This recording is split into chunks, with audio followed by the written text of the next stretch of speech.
Hello everyone, today we are going to learn standard 6 practice set 11. Question number 1 आहे, what fractions to the points A and B show on the number lines. Number lines वरती A आणि B हे points given आहे. ह्या points मध्ये कोणते fraction येणार आहे हे आपल्याला इथे राईट करायचं आहे.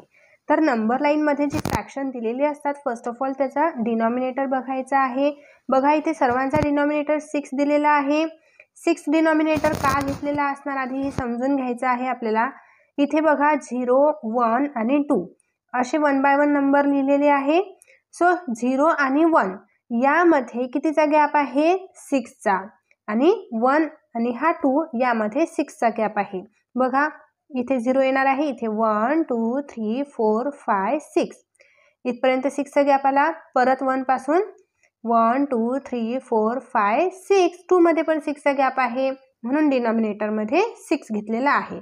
आता या ठिकाणी काय येणार बरं बघा, 0/6 आहे, 1/6 आहे, इथे येणार 2/6, इथे 3/6, इथे 4/6 आणि इथे येणार 5/6. ओके, इथे 6/6, 7/6, 8/6, 9/6 आणि इथे 10/6. ओके, आहे ना इझी. झाला आपलं first example. Example number second बघा, इथे डिनॉमिनेटर 5 आहे, इथे डिनॉमिनेटर 5 आहे, म्हणजे जे कॉन्सिक्युटिव्ह नंबर आहे ना एका मागे एक आलेले, त्यांमध्ये गॅप कितीचा आहे, 5 चा. इथे 0 आणि 1 मध्ये 5 चा गॅप आहे. बघा 1 2 3 4 5, 1 आणि 2 मध्ये पण 5 चा गॅप असणार आहे. 1 2 3 4 5, 1 2 3 4 5. ओके, जे कॉन्सिक्युटिव्ह नंबर आलेले आहे नंबर लाईन वरती त्यांमध्ये 5 चा गॅप आहे इक्वली, म्हणून डिनॉमिनेटर मध्ये 5 राईट केलेला आहे. आता ह्या ए नंबरला काय येणार, तर इथे 0/5 येणार, 1/5, 2/5 आणि इथे 3/5. ओके, 4/5, 5/5, 6/5, इथे 7/5. ओके, ए आणि बी आपल्याला नंबर फाइंड करायचे होते, हे नंबर आपल्याला मिळाले. नेक्स्ट आता एक्झाम्पल नंबर 3 आहे. सो इथे डिनॉमिनेटर मध्ये आपल्याला काहीही नंबर दिलेले नाही, तर डिनॉमिनेटर आपण कशावरून ठरवत असतो की जे गिव्हन कॉन्सिक्युटिव्ह नंबर आहे त्यामध्ये इक्वली कितीचा गॅप आहे. तर 0 आणि 1 मध्ये कितीचा गॅप आहे बघा, इथे तर 0 येणार, तर 0च्या समोर 1 2 3 4 5 6 आणि 7, 1 पर्यंत काउंट करत जायचं आहे, तर 7 चा गॅप आहे.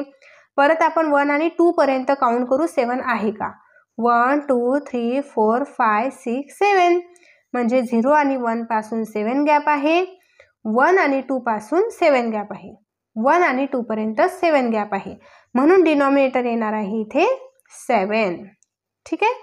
नेक्स्ट बघा 0/7, 1/7, 2/7, 3/7, म्हणजे बी नंबरला येणार 3/7, 4/7, 5/7, 6/7, 7/7, 8/7, 9/7 आणि ए नंबरला 10/7. ओके, आहे इझी. नेक्स्ट आहे question number 2, show the following fraction on the number line. हे आपल्याला फ्रॅक्शन गिव्हन आहे, हे फ्रॅक्शन नंबर लाईन वरती आपल्याला शो करायचे आहे. तर इथे आपल्याला एक नंबर लाईन ड्रॉ करून घ्यायची आहे, ॲज इट इज जशी मी ड्रॉ केलेली आहे तशी तुम्ही ड्रॉ करून घ्यायची. आणि इथे डिनॉमिनेटरमध्ये 5 आहे, इथे पण आहे 5 आणि इथे पण 5 आहे.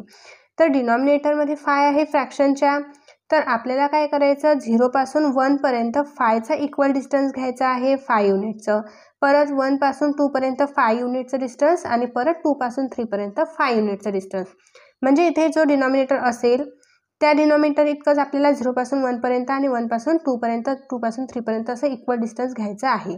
ठीक आहे, म्हणजे पहा 1 2 3 4 5, 1 पर्यंत 5 चा गॅप घेतला मी, परत 1 2 3 4 5, 2 पर्यंत 5 चा आहे, 1 2 3 4 5, 3 पर्यंत 5 चा गॅप आहे. ठीक आहे, तर हे फ्रॅक्शन कसे शो करायचे, 3/5 आहे ना, इथे काय येणार 0/5, 1/5, 2/5 आणि इथे 3/5.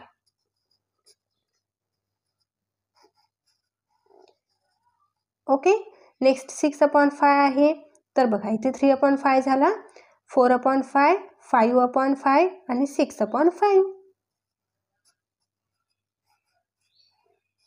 ओके, आता बघा इथे 2 × 3/5 आहे. तर आपल्याला काय करायचं, हा जो 2 नंबर आहे ह्या 2 नंबरच्या समोर 3 पॉईंट घ्यायचे आहे, म्हणजे 3/5 हा आपल्याला नंबर इथे मिळून जाईल. ओके, समोर किती नंबर आहे ते चेक करायचं असते. ओके, समोर 2 आहे ना, म्हणून आपण या 2 युनिटच्या समोरचे नंबर काउंट करत जाणार आहे.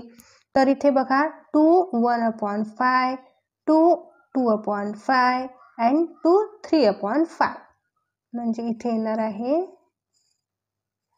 2 3/5 हा नंबर. अंडरस्टँड. नेक्स्ट घेऊया. बघा एक्झाम्पल नंबर 2 आहे 3/4, 5/4 अँड 2 1/4. तर इथे डिनॉमिनेटर इक्वल आहे 4 आहे. तर आपल्याला हे जे कॉन्सिक्युटिव्ह नंबर आहे नंबर लाईनवरील ह्यामध्ये गॅप कितीचा पाहिजे आहे, 4चा गॅप पाहिजे आहे. तर बघा मी 4चा गॅप इथे ऑलरेडी घेतलेला आहे 0 पासून 1 पर्यंत. बघा इथे 1 2 3 4 4चा गॅप आहे. परत 1 2 3 4 इथे 2 आला, 1 2 3 4 इथे 3 आला, 1 2 3 4 इथे 4 आला. म्हणजे मी काय केलं, 4 4चा इक्वल डिस्टन्स गॅप घेतलेला आहे.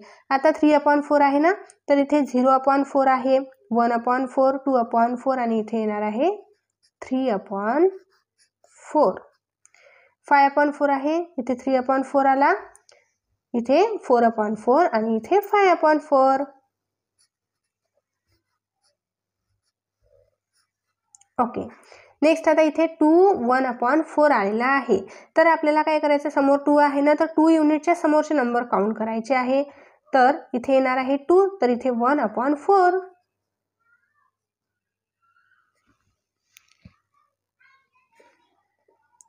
इथे काय येणार मग 2 1/4. बरोबर आपल्याला हे बॉक्समध्ये राईट करायचं आहे.